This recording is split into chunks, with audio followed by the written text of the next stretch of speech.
नमस्कार दोस्तों, आज हम बात करने वाले हैं स्पेशली पीजीटी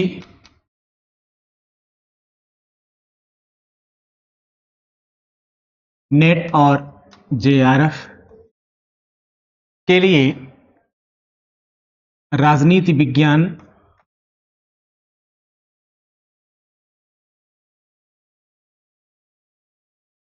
विज्ञान में एक बहुत इंपॉर्टेंट पार्ट होता है, आपका टॉपिक कह सकते हैं आप इसको, और वो है लोक प्रशासन।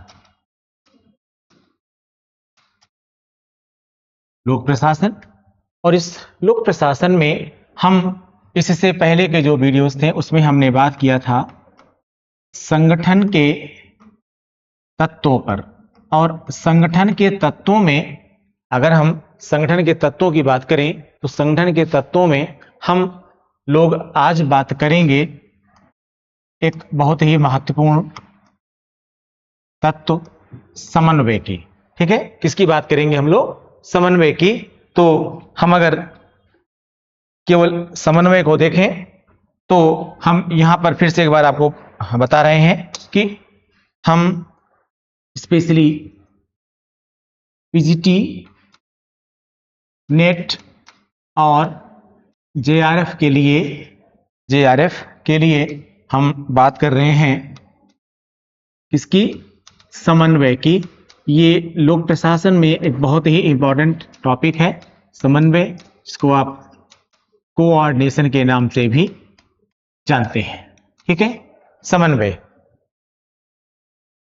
समन्वय एक ऐसा तत्व है किसी भी संगठन का कि अगर हमें किसी भी संगठन को चलाना है तो नो डाउट संगठन की विभिन्न प्रकार की इकाइयां होती हैं, और उन सभी इकाइयों में सबसे महत्वपूर्ण इकाई है समन्वय। इकाइयां सभी महत्वपूर्ण होती हैं, लेकिन अगर सभी इकाइयों में आपस में समन्वय नहीं है तो कोई भी इकाई बेहतर परफॉर्मेंस अपनी नहीं दे पाती है। तो इसीलिए संगठन के तत्वों में इसको बड़ी इंपॉर्टेंस दी जाती है कि क्या सभी इकाइयों में समन्वय है या नहीं है। ठीक है, दरअसल ये दो शब्द होते हैं। एक शब्द होता है, उसे हम कहते हैं सहयोग, और दूसरा होता है समन्वय। दोनों में बहुत ही माइन्यूट सा डिफरेंस है, लेकिन रिजल्ट उसका ज्यादा इंपॉर्टेंट है। सहयोग में क्या होता है? सहयोग में दो या दो से अधिक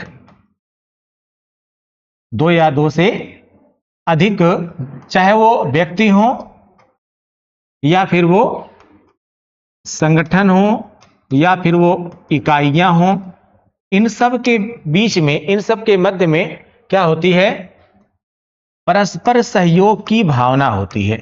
परस्पर सहयोग की भावना होती है। और लेकिन इस सहयोग का कोई यह मतलब नहीं होता है कि इसका परिणाम क्या निकलेगा। इस सहयोग का परिणाम क्या निकलेगा इस बारे में कोई बात नहीं होती है। लेकिन जब हम समन्वय की बात करते हैं तो समन्वय में हम कह सकते हैं कि इसमें एक निश्चित उद्देश्य की पूर्ति की जाती है। यानी जब समन्वय होता है तो निश्चित उद्देश्यों की पूर्ति का एक उद्देश्य होता है। ठीक है, निश्चित उद्देश्यों की पूर्ति का उद्देश्य, यानी एक उद्देश्य की पूर्ति के लिए, एक निश्चित उद्देश्य की पूर्ति के लिए हम क्या करते हैं? आपस में समन्वय करते हैं। अब इसीलिए हम ये कह सकते हैं कि जो समन्वय है, यानी समन्वय का अगर हम सामान्य अर्थ निकालें, समन्वय का अगर हम एक लाइन में अर्थ निकालें तो हम ये भी कहेंगे कि इसको हम प्रयत्नों की समकालिकता कह सकते हैं। क्या कह सकते हैं? इसको हम प्रयत्नों की समकालिकता। थोड़े से शब्द यहां पर हल्के से टफ पड़ रहे हैं आपके लिए, लेकिन ये समझना होगा, क्योंकि यहां याद रखिएगा, चाहे वो पीजीटी का एग्जाम हो, चाहे वो नेट का एग्जाम हो, इन सब के सिलेबस में जो ये लोक प्रशासन का टॉपिक है, ये टॉपिक इसलिए ज्यादा इंपॉर्टेंट है क्योंकि अक्सर इस टॉपिक को छोड़ दिया जाता है। ज्यादातर आप जो राजनीति विज्ञान के थिंकर्स हैं उनको पढ़ लेते हैं, जो आपके अंतर्राष्ट्रीय चिंतक हैं, जो वेस्टर्न थिंकर्स हैं उनको पढ़ लेते हैं आप, जो इंडियन थिंकर्स उनको पढ़ लेते हैं। लेकिन लोक प्रशासन का जो टॉपिक है, जिसमें लोक प्रशासन के अर्थ, प्रकृति क्षेत्र विस्तार के साथ साथ नवीन लोक प्रशासन के साथ साथ संगठन के तत्व और जो संगठन के सिद्धांत, यानी जो लोक प्रशासन के थिंकर्स हैं, ये पोर्शन, उत्तरदायित्व नियंत्रण का पोर्शन, कार्मिक प्रशासन का पोर्शन और लोकनीति का पोर्शन, इन सब पोर्शंस को अक्सर आप छोड़ देते हैं और यही आपके एग्जाम क्वालिफिकेशन में, एग्जाम को क्वालिफाई करने में डिसाइडिंग हो जाते हैं। तो आप एग्जाम को क्वालिफाई कर पाएं, इसके लिए जरूरी है कि आप उन पोर्शन पर जरूर ध्यान दें जो दूसरों से प्रायः छूट जाते हैं, ठीक है। और उसी पोर्शन में हम बहुत इंपॉर्टेंट टॉपिक क्या ले रहे हैं, समन्वय ले रहे हैं। तो अभी मैंने आपको बताया कि हम एक लाइन में अगर आपसे कहा जाए कि भाई समन्वय क्या है, तो आप ये भी कह सकते हैं कि समन्वय का अर्थ क्या हुआ, समन्वय का अर्थ हुआ प्रयत्नों की समकालिकता। यानी आप ये भी कह सकते हैं कि एक निश्चित उद्देश्य की प्राप्ति के लिए, एक निश्चित उद्देश्य की प्राप्ति के लिए जब इस प्रकार के स्वयं संज्ञानित प्रयास किए जाते हैं तो उसको हम क्या कहते हैं, समन्वय कह देते हैं, ठीक है। और ये जो समन्वय है, देखिए किसी भी तत्व की प्राप्ति के लिए, संगठन में कोई भी तत्व है उसकी प्राप्ति के लिए हमेशा साधनों की बात होती है। यानी अगर हम समन्वय की बात कर रहे हैं तो यहां पर बहुत इंपॉर्टेंट है साधन, यानी जिनके माध्यम से हम समन्वय की प्राप्ति कर पाएंगे। अब अगर हम साधनों की बात कर रहे हैं तो यहां क्या हो सकता है, दो प्रकार का साधन होता है। यानी किसी भी संगठन में समन्वय प्राप्ति के दो साधन हो सकते हैं। क्या साधन, एक साधन है इसको हम कहते हैं औपचारिक साधन, क्या कहते हैं, औपचारिक साधन, और दूसरा साधन है जिसको हम कहते हैं अनौपचारिक साधन। औपचारिक साधन और क्या है, अनौपचारिक साधन। औपचारिक किसे कहते हैं, औपचारिक यानी फॉर्मल और अनौपचारिक यानी इनफॉर्मल। देखिए हम औपचारिक से सेंस हमारा ये होता है ऐसा साधन जिसका एक ब्लूप्रिंट होता है, जिसका एक आधार होता है। जैसे हम क्लास में आए हैं तो हम क्लास में एक टॉपिक पर पर्टिकुलरली बात करने आए हैं, यहां पर कोई हंसी मजाक तो कर नहीं रहे हैं। हंसी मजाक जो हुआ वो अनौपचारिक हो गया, क्योंकि उसको हमें तय करके नहीं आया था कि हंसी मजाक करना है हमको, ठीक है। लेकिन इस टॉपिक पर बात करना है ये पहले से तय है, तो जो तय है वो क्या है, औपचारिक है। और जो बीच में ऐसे ऐसे वहां से आ गया वो क्या है, अनौपचारिक। यानी हम औपचारिक में कहते हैं जिसका कोई एक, आप कह सकते हैं जिसका कोई एक ब्लूप्रिंट होता है, वो क्या है, औपचारिक है। और जिसमें कुछ भी तय नहीं है। जैसे आप अगर घर में बैठ करके हम बात कर रहे होते हैं, ठीक है, आप सब वाले सोफे बैठ के बात कर रहे हैं, तो क्या आप कुछ तय किए रहते हैं कि हम ये बात करने जा रहे हैं, नहीं, ऐसे ही सामान्य बातचीत कर रही है, कहते हैं गप्पाजी चल रही है, तो ये क्या हुआ, ये एक अनौपचारिक बात हो गई, ठीक है ना। लेकिन जब आप किसी मीटिंग में जाते हैं तो एक पर्टिकुलर एजेंडा होता है, उस एजेंडे को ध्यान में रख करके आप बातचीत कर रहे होते हैं और बियॉन्ड द एजेंडा आप नहीं जाते हैं, उसे हम कहते हैं औपचारिक। लेकिन संगठन में केवल औपचारिक साधन ही नहीं इंपॉर्टेंट होता है, बल्कि अनौपचारिक साधन भी इंपॉर्टेंट होता है, ठीक है। अब देखिए यहां पर औपचारिक साधन में क्या क्या हो सकता है। अनौपचारिक साधन में जैसे हम आप प्रशासन की बात कर रहे हैं, तो प्रशासन में जैसे सचिवालय का कार्य है, जैसे सचिवालय का कार्य है, प्रधानमंत्री कार्यालय का काम है, कैबिनेट सचिवालय का कार्य है, कैबिनेट सचिवालय का कार्य है। अब मान लीजिए हमने, और यहीं पर हमने ये मान लीजिए हो गया केंद्रीय सचिवालय, ये हो गया प्रधानमंत्री कार्यालय, और ये हो गया कैबिनेट सचिवालय, ठीक है। अब इन तीनों सचिवालय के मध्य, इन तीनों सचिवालय के मध्य आपस में औपचारिक संबंध होता है, ठीक है। क्या होता है, औपचारिक संबंध होता है। जैसे अगर हम सामान्य व्यवस्था की बात करें जो कि संवैधानिक व्यवस्था है, तो उसमें केंद्रीय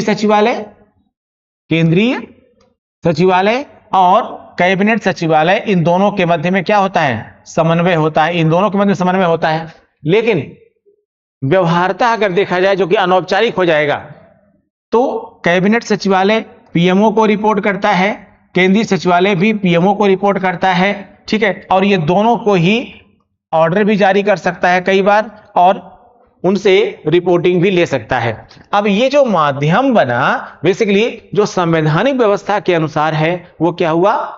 वो औपचारिक हुआ।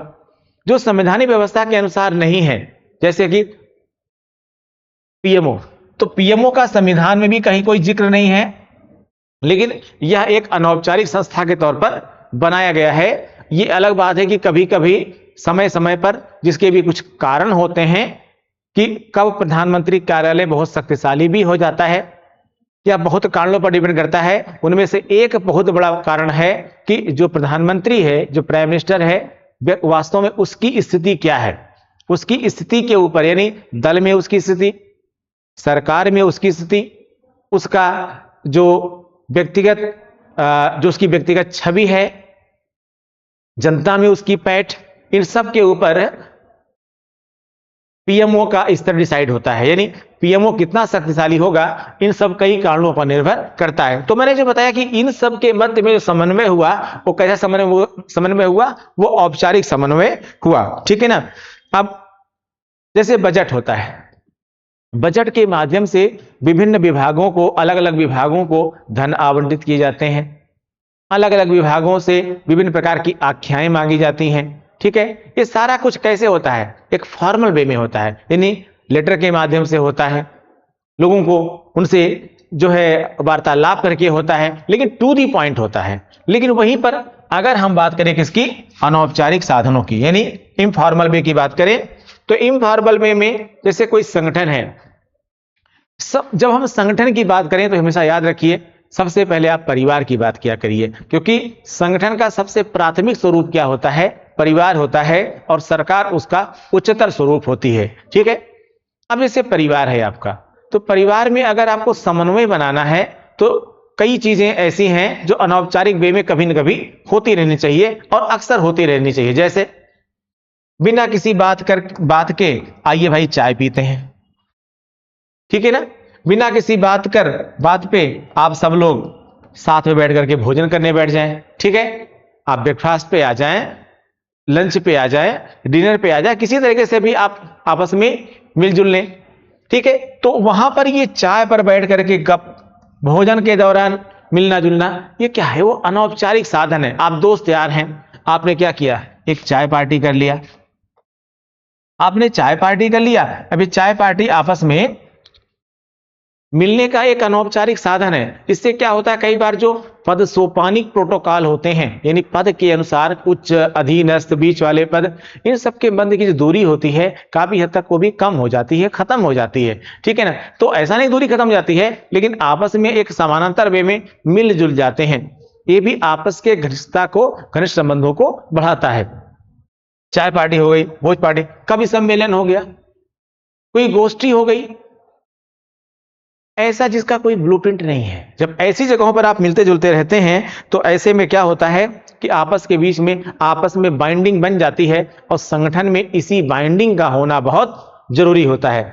जैसे कि जब हम बात करते हैं बाइंडिंग की, तो यहां पर एक शब्द का नाम आएगा, क्योंकि मैंने समन्वय बताया आपको भी, तो समन्वय में दो चीजें बहुत इंपॉर्टेंट है। अगर हम यहीं पर मैरी पार्कर फॉलेट की बात कर लें, अगर हम यहीं पर एक बहुत ही इंपॉर्टेंट थिंकर्स हैं लोक प्रशासन की, उनका नाम है Mary Parker Follett. Mary Parker Follett. अगर हम फॉलेट साहब की बात करें, तो मैरी पार्कर फॉलेट कहते हैं कि अगर हम संगठन को बेहतर तरीके से चलाना चाहते हैं, तो उनमें औपचारिक संबंधों पर जो अनौपचारिक संबंध होते हैं, इनको वरीयता देनी चाहिए। यानी औपचारिक संबंधों पर क्या करना चाहिए? अनौपचारिक संबंधों औपचारिक संबंधों पर अनौपचारिक संबंधों की वरीयता होनी चाहिए, यानी अनौपचारिक संबंध ज्यादा डोमिनेंट रोल प्ले करें किस पर, औपचारिक संबंधों पर, ठीक है। और यह समन्वय के लिए बहुत जरूरी है। और अगर ये जरूरी नहीं है, तो अगर ये जरूरी नहीं होता तो आप यहीं पर एक और भी बहुत इंपॉर्टेंट थिंकर को समझिए, गुलिक और उर्बी को। गुलिक उर्बी का एक बहुत महत्वपूर्ण सिद्धांत आप पढ़ते हैं, वो है पोज्ड कार्व। क्या पढ़ते हैं आप? Posed curve. अब यहीं भी कुछ निकालिएगा आप।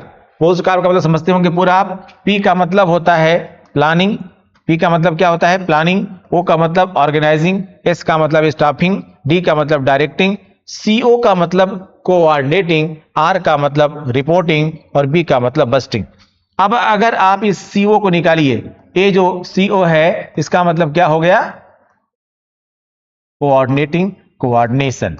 कोऑर्डिनेशन यानी समन्वय, यानी समन्वय। अब यहां पर गुलिक और उर्बिक साहब ये पोस्टकार संबंध में इस पर्टिकुलर सीओ को जो इंपॉर्टेंस दे रहे हैं, कोऑर्डिनेशन जो इंपॉर्टेंस दे रहे हैं, वो आप समझ में आ रहा है आपको कि संगठन के लिए समन्वय कितना इंपॉर्टेंट है। बहुत ही सरल भाषा में समझा जाए अगर, तो परिवार रूपी संगठन में भी अगर परिवार को बेहतर तरीके से चलाना है तो उनमें आपस में समन्वय होना बहुत जरूरी होता है। समन्वय किसको लाता है? एकता को लाता है, एक जैसे विचारों को लाता है, एक रास्ते पर चलने का विचार लाता है। रामचरितमानस या गीता, ये सब कुछ जो कुछ भी है ना, यह सब भी आपके लिए नैतिक उपदेश के लिए तो है ही है, नैतिक कर्तव्यों के अनुपालन के लिए तो है ही है, लेकिन इनसे बहुत कुछ आप प्रशासनिक विषय वस्तु भी सीख सकते हैं। रामचरितमानस में भी क्या कहा गया है? जहां सुमति तहां संपत्ति नाना और जहां कुमति तहां विपत्ति निधाना। मतलब सुमति मतलब एक जैसी मति, एक जैसी मति है, इसका मतलब क्या है? आपस में समन्वय है, आपस में समन्वय है। और अगर समन्वय है तो एक पथ पर आप ना चले, एक रास्ते पर ना चले, ऐसा हो नहीं सकता। अब हम चूंकि बात कर रहे हैं प्रशासन की, तो मैंने बताया कि समन्वय होना जरूरी है। चलो भाई, मान लिया कि समन्वय होना जरूरी है, भाई समन्वय तो आवश्यक ही है, लेकिन समन्वय फिर क्यों हो नहीं पाता?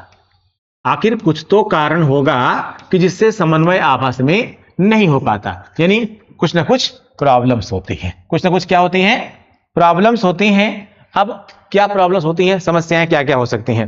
अगर हम सबसे पहले पॉइंट्स की बात करें तो देखिए अक्सर क्या होता है, जैसे हमने कहा परिवार से शुरू करते हैं, तो पहले आप सबसे पहले फिर से परिवार से शुरू करते हैं।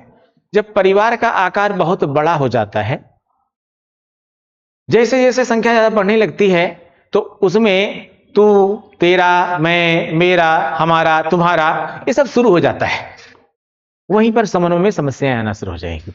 जाहिर सी बात है कि हर चीज की एक सीमा होती है, तो परिवार की भी एक सीमा होती है।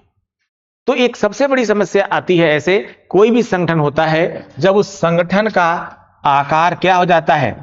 जब उस संगठन का आकार काफी बड़ा हो जाता है। जब संगठन का आकार बहुत बड़ा हो जाता है तो भी समन्वय में बाधा होती है। जाहिर सी बात है कि जब एक सीमा से ज्यादा बड़ा होने लगे क्या संगठन आपका, तो उसको कुछ इकाइयों में बांट देना चाहिए। जब उसकी छोटी छोटी इकाइयां बन जाती हैं तो छोटी इकाइयों में समन्वय और फिर विभिन्न इकाइयों का विभिन्न इकाइयों के माध्यम से समन्वय, ये आसान हो जाता है। दूसरी एक बड़ी समस्या आती है कि जो शीर्ष स्तर के अधिकारी होते हैं, जो शीर्ष स्तर के अधिकारी होते हैं, वे अक्सर अपने कार्यों को क्या करते हैं? अधीनस्थों पर डाल देते हैं, अधीनस्थों पर छोड़ देते हैं। और जो अधीनस्थ होते हैं वे अक्सर अपने कार्यों को क्या करते हैं? शीर्ष स्तर पर छोड़ देते हैं। तो जो अधीनस्थ हैं वो अपना उत्तरदायित्व किसको बना देते हैं कि भाई ये तो मुझे कहा गया है, मैं कर दे रहा हूं, पर अल्टीमेटली काम तो साहब ही करेंगे।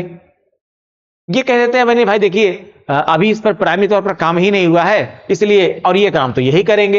यानी कुल मिलाकर के आपस में समन्वय नहीं है, इन्होंने इन पर टाल दिया, इन्होंने इन पर टाल दिया।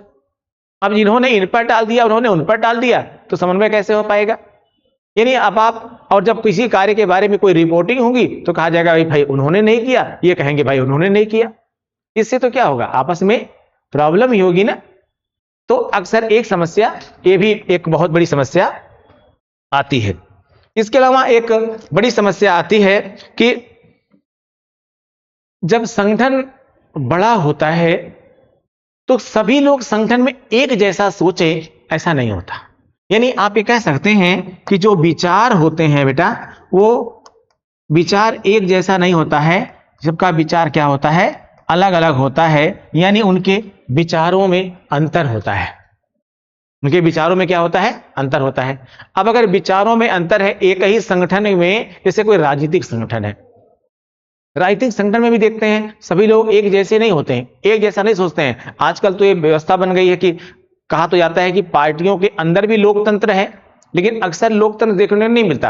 अगर कोई व्यक्ति किसी व्यक्ति के विचार से असहमत है, तो यानी कि कोई व्यक्ति ऐसा है जो अपनी पार्टी या अपने संगठन के विचार से असहमत है, और अगर वह इस पर बोल देता है तो अक्सर कहा जाता है कि नहीं नहीं, यह पार्टी लाइन से अलग हो गया है और यह पार्टी विरोधी गतिविधियों में शामिल हो गया है। अक्सर ऐसा आरोप लगा दिया जाता है अगले के ऊपर, पर जरूरी नहीं है कि ऐसा ही हो।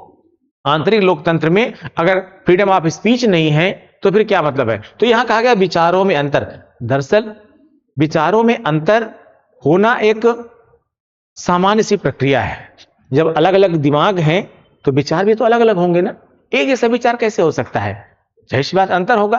तो विचारों में अंतर का एक्चुअल में स्वागत किया जाना चाहिए, क्योंकि जब विभिन्न प्रकार के विचार होते हैं, जब विभिन्न प्रकार के वैचारिक अंतर दिखाई पड़ते हैं, तो उसमें एक चीज ये भी होता है कि जब विभिन्न प्रकार के ओपिनियन सामने आएंगे तो उनसे एक निश्चित ओपिनियन बनाना, एक ओपिनियन बनाना भी आसान हो जाता है। जैसे कभी कभी हम जैसा सोच रहे हैं, जरूरी नहीं कि अगला भी वैसा सोच रहा है, पर यह जरूरी नहीं कि जो अगला वैसे नहीं सोच रहा है वो गलत सोच रहा है। हमारे और दोनों के बीच के विचारों में जो अंतर है, वह अंतर कई बार एक नई दिशा तय कर देता है, और उस नई दिशा पर भी हमको हमेशा चलने के लिए तैयार होना चाहिए, ठीक है ना। और ऐसे बहुत सारी चीजें पाए होंगे आप, या अपने जीवन में ऐसा हुआ होगा कि आपने खुद सोचा कुछ, अगले ने बताया कुछ, और आपने उन दोनों को मिलाकर के एक मध्य मार्ग ऐसा बनाया जो शायद आपके जीवन में बदलाव ला दिया हो। जरूरी नहीं जैसा आप सोचते हैं वैसा ही अगला सोचे, और जो सोच रहे हैं आप वही सही है, जो वो सोच रहा है वो गलत है। तो विचारों में अंतर होता है, इसलिए भी क्या होती हैं, समस्याएं आती हैं। और हम क्या बता रहे हैं यहां पर कि संगठन में समन्वय क्यों नहीं हो पाता है, उनके बीच में समस्याएं आती हैं, यानी समन्वय में जो बाधाएं आती हैं, हम उन पर बात कर रहे हैं। एक और समस्या आती है इसमें कि अक्सर क्या होता है, जो शीर्ष स्तर के अधिकारी होते हैं, जो शीर्ष स्तर के अधिकारी होते हैं, बड़े अधिकारी होते हैं, वह अक्सर क्या करते हैं कि समन्वय को हतोत्साहित करते हैं, समन्वय को हतोत्साहित करते हैं। समन्वय को हतोत्साहित का मतलब क्या होता है, समन्वय को के हतोत्साहन का मतलब यह होता है कि एक होता है प्रमोट करना किसी काम को, एक होता है कोई काम कर रहे हैं तो आपको क्या किया गया, नो नो नो नो, इसे आप नहीं कर सकते। जैसे सामान्य भाषा में समझिए आप, जैसे कोई बच्चा है, आप डाइनिंग टेबल पर बैठे हुए हैं, आप डाइनिंग पर खाना खा रहे हैं, एक बच्चा कोई किचन से प्लेट में रख करके रोटी ला रहा है।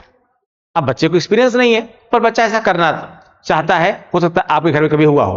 अब बच्चा प्लेट में रख के रोटी ला रहा हो, लेकिन रोटी उससे गिर गई। अब रोटी गिर गई, रोटी गंदी भी हो सकती है, नहीं भी हो सकती है, या गिरते गिरते बची। पर आपने अगर उसको वहीं पर डांट दिया कि ना ना ना अब दोबारा मत लाना तुम, या आपने किचन में बैठे लोगों को डांट दिया ना ना इसको दोबारा मत देना, रोटी गिरा दिया या ऐसा कर दिया, अब वो बच्चा डर जाएगा, दोबारा वो काफी दिनों तक उसका प्रयास ही नहीं करेगा। लेकिन वहीं पर अगर आपने ये कह दिया नहीं नहीं कोई बात नहीं बेटा, बहुत अच्छा काम किया, थोड़ा और संभाल के लाया करो, गिरने ना पाया करे, ठीक है, लेकिन बहुत अच्छा किया बेटा, देखो लेके आ रहा है, उसका मनोबल बढ़ जाएगा, उसका मनोबल बढ़ जाएगा।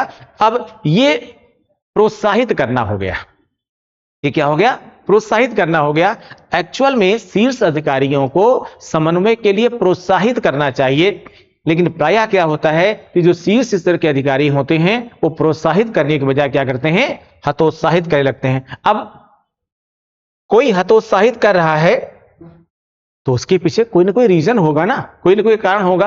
अक्सर शीर्ष स्तर के अधिकारियों को एक्चुअली में अपनी सत्ता खोने का डर रहता है, या उन्हें अपना वर्चस्व बनाए, अपने वर्चस्व खोने का डर रहता है, या उन्हें अपनी इंपॉर्टेंस खोने का डर रहता है। अरे अगर इसने ऐसा कर लिया तो फिर हमारी कौन सी बात रह जाएगी, हमारी कौन सी वैल्यू रह जाएगी। पर यह उचित नहीं होता। समन्वय की यानी संगठन की, ऑर्गेनाइजेशन की प्रोग्रेस के लिए ये जरूरी नहीं होता है। ठीक है, एक समस्या और आती है जो हम अंतिम बात करेंगे, वो है नई तकनीकों की जानकारी। नई तकनीक की जानकारी का अभाव। नई तकनीक की जानकारी का अभाव। कई बार क्या होता है कि कुछ लोग ऐसे होते हैं जो तकनीक को सीखने का प्रयास करते हैं, नई तकनीकों पर जोर देते हैं, नई तकनीकों को सीखने का प्रयास करते हैं, पर कुछ लोग नई तकनीकों से थोड़ा दूर भागते हैं। अब ऐसा तो नहीं हो सकता है कि सब बराबर यहां पर भी सोचें, लेकिन कई बार ऐसा होता है कि एक उम्र भी होती है सीखने की।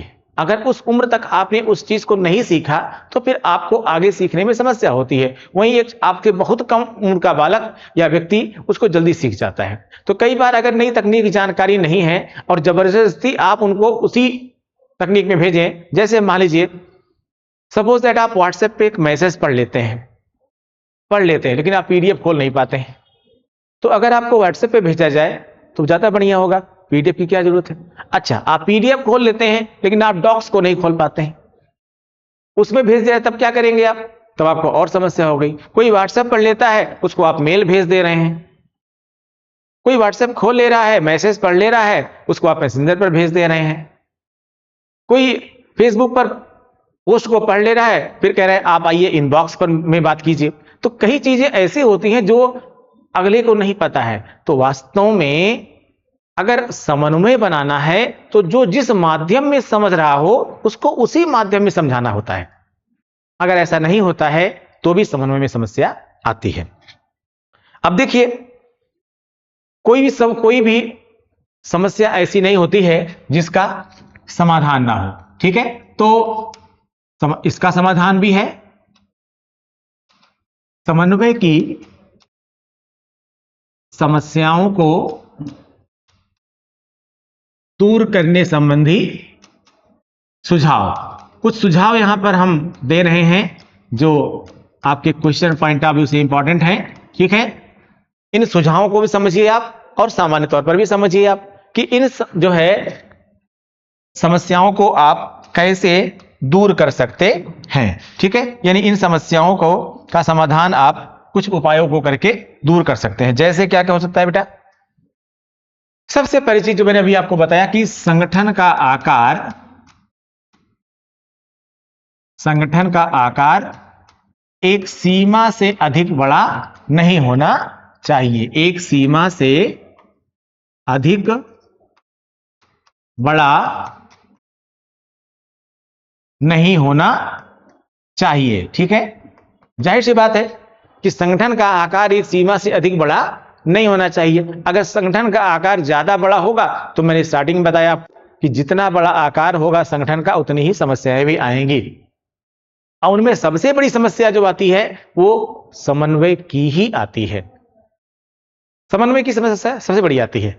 और अगर समन्वय नहीं है तो मैंने आपको अभी इससे पहले बताया कि समन्वय नहीं है तो और अन्य समस्याएं अपने आप से ही आ जाएंगी। दूसरा, यानी एक सीमा से अधिक आकार बड़ा नहीं होना चाहिए। दूसरा क्या है कि देखिए,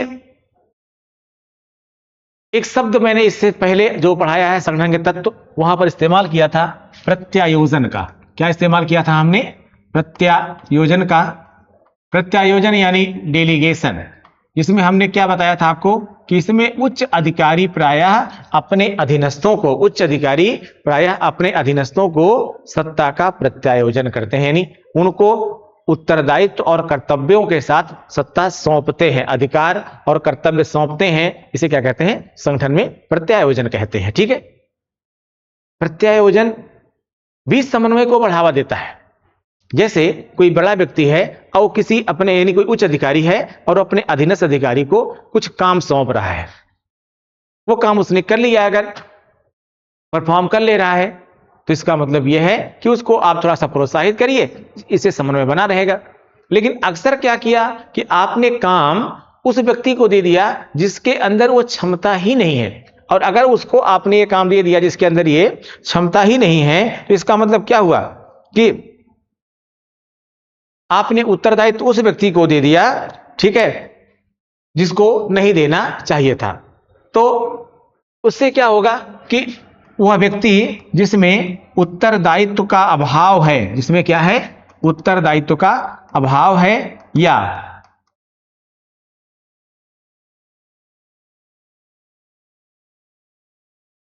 योग्यतम व्यक्ति को सत्ता प्रत्यायोजन, योग्यतम व्यक्ति को सत्ता प्रत्यायोजन, ये इसको होना चाहिए, लेकिन वास्तव में योग्यतम व्यक्ति को सत्ता का प्रत्यायोजन नहीं हो रहा है। और अगर ऐसा होता है तो ये समझिए कि संगठन में समस्याएं आनी ही आनी है। ठीक है, अगर योग्यतम व्यक्ति को सत्ता का प्रत्यायोजन नहीं होगा तो वो अपने कार्य को परफॉर्म नहीं कर पाएगा और समस्या आएगी। ठीक है, दूसरा कि भाई देखिए, अभी मैंने कहा कि जैसा वह चाह रहा है वैसा ही उसके साथ अगर संचार करिए तो समन्वय बढ़ेगा, अगर नहीं करें समस्याएं आएंगी। लेकिन इसका एक समाधान यह भी होता है कि समय के साथ तकनीक बदलती है। जैसे आप मैसेज पढ़ने से व्हाट्सएप पे आए, जाहिर सी बात है व्हाट्सएप से आपको और आगे बढ़ना है, यानी हमेशा यह कोशिश करनी चाहिए कि हम किसी भी कर्मचारी को संगठन में नई तकनीक जो है, जो नई तकनीक होती है,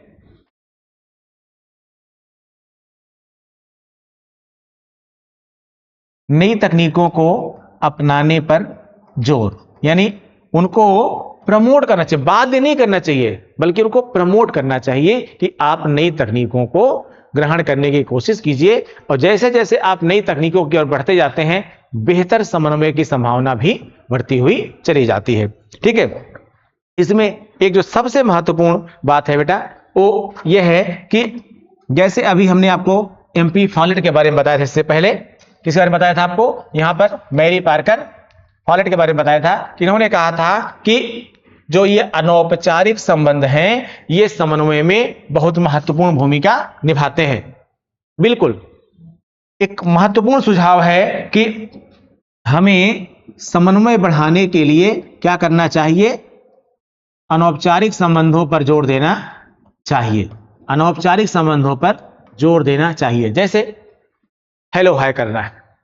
कई बार क्या होता है, आपके संगठन में, आपके पड़ोस में, या आपके विभाग में, जहां पर भी आप काम कर रहे हैं, आप मिलते जुलते हेलो हाय नमस्कार हुआ तो आप उनसे थोड़ी सी हालचाल पूछ ले रहे हैं, क्यों भाई कैसे हैं आप, अगले ने कहा ठीक है, भाई उसने कहा ठीक है, तो उसको क्या लगा कि आप कम से कम हालचाल पूछते हैं, किसी का समाधान नहीं करने जा रहे हैं, आप किसी समस्या का समाधान नहीं करने जा रहे हैं। अगर उसने कह दिया भाई नहीं ठीक है, तो क्या करेंगे आप, रुक करके समाधान करेंगे, किस किस का समाधान करेंगे, नहीं कर पाएंगे आप। लेकिन फिर भी आपने एक छोटी सी कोशिश तो करी, और उस कोशिश से ही इंसान को कभी कभी ऐसा आभास, एल्टन में उन्हें क्या कहा है, एल्टन में उन्हें यह कहा है कि प्रबंधन में हम हर समस्याओं का समाधान नहीं कर सकते हैं, लेकिन समाधान करने का प्रयास तो कर सकते हैं। जब हम थोड़ा प्रयास करते हैं तो कर्मचारियों को वह प्रयास अधिक लगता है और उन्हें यह भ्रम हो जाता है कि संगठनात्मक व्यवस्था में एक व्यापक परिवर्तन होने की संभावना है, और यह संभावना उन्हें समन्वय प्राप्ति के लिए, समन्वय बढ़ाने में योगदान दे देती है। यानी यह जो संभावना होती है उससे उनको भविष्य में बेहतर होने का जो अनुमान होता है वह और प्रभावशाली हो जाता है। ठीक है, इससे क्या होता है कि वह संगठन में अपना बेहतर योगदान देने लगते हैं। इसीलिए कहा यहां पर कि अनौपचारिक साधनों पर भी जोर देना चाहिए। दूसरा जो एक सबसे महत्वपूर्ण और अंतिम कारण है वो क्या है, वो ये है कि समन्वय, ये सारे के सारे कार्य जितना मैंने आपको बताया, ये सब करता कौन है, एक्चुअल में जो संगठन का नेतृत्व करता है, जो नेतृत्व करता है, नेतृत्व करता यानी लीडर, यानी लीडर। अब लीडर कोई भी हो सकता है, चाहे वो किसी कंपनी का सीईओ हो, चाहे वो किसी सामान्य शाखा का मैनेजर है, ठीक है, या वो कोई डायरेक्टर है, या वो कोई फैमिली मेंबर है, ठीक है, कोई भी फैमिली मेंबर है, कोई भी जो कि जिसके अंदर कहीं ना कहीं एक लीडरशिप होती है, जिसके अंदर कहीं ना कहीं एक नेतृत्वकर्ता होता है, इस नेतृत्वकर्ता को अभूतपूर्व क्षमता का प्रदर्शन करना चाहिए। किसका? अभूतपूर्व क्षमता का प्रदर्शन करना चाहिए। यानी आप ये कह सकते हैं कि एक्चुअल में समन्वय तभी हो पाएगा जब उसमें कोई ना कोई एक लीडर रहे जो उसका नेतृत्व करता है। बेसिकली वह ये सब करने के लिए अपनी, भाई यही तो मैनेजरशिप है, यही तो डायरेक्टरशिप है। कोऑर्डिनेटिंग की पावर ही सबको, जैसे मान लीजिए प्राइम मिनिस्टर है किसी, तो सरकार का लीडर है, वो सरकार का नेतृत्व करता है।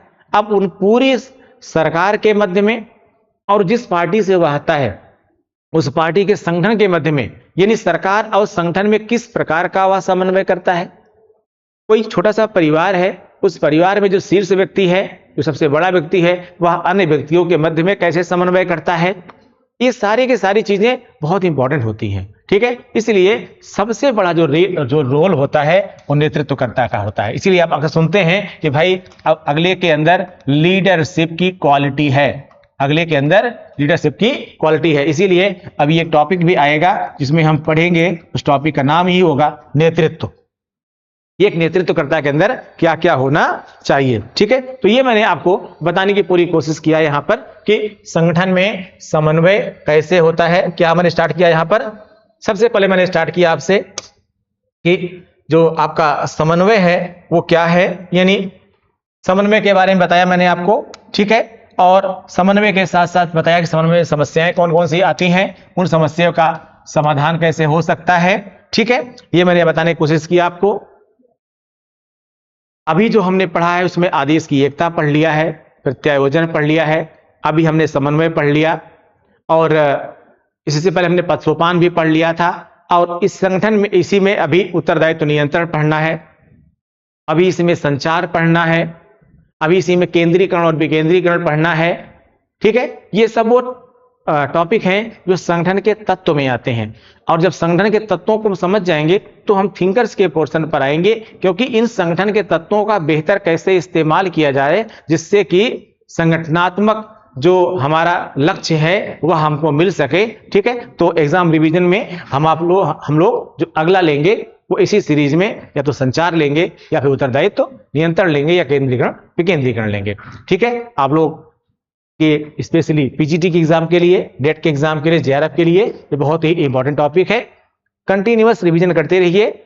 और अब साकेत आईएएस पर टीजीटी, पीजीटी, नेट और जेआरएफ की क्लासेस भी आपको मिलेंगी, ठीक है। क्योंकि इससे पहले आप लोग जानते हैं आराध्या अकेडमी पर हमारी क्लासेस चलती थी, हमने उस चैनल को साकेत आईएएस से मर्ज कर दिया है, इसलिए अब आपको इसी बैनर पर सारी क्लासेस मिलेंगी, ऑफलाइन क्लासेस भी और ऑनलाइन क्लासेस भी, ठीक है। Thank you.